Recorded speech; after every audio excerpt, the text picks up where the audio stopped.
هاي هم اذا ما تلزمها بيدك الثنين تضيع من ايدك، بعد ما تلحق عليها اصلا. بالبدايه احب اقول لكم انا من عشاق المندي، واليوم قررت اسوي لكم طبخه المندي بس على ايدي بالبهارات اليمنيه الاصليه. بدينا انا والشيف نبهر المندي، بس شوفون الكميه والوزن. هاي ايش قد وزنها؟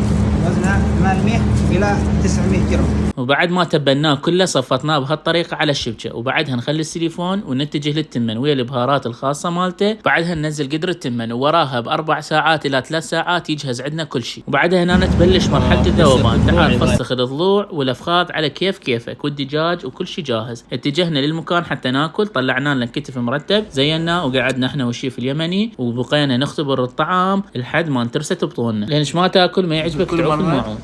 صنعاء يصدمني بصراحة، كان من أصعب الاختبارات، بس أنا أحب هذا الاختبار الوحيد اللي بالحياة. عندهم جلسات متنوعة. صنعاء فرع الديوانية، يم فندق برج الأمراء بشارع الجزائر. جربوهم ما تخسرون أبد.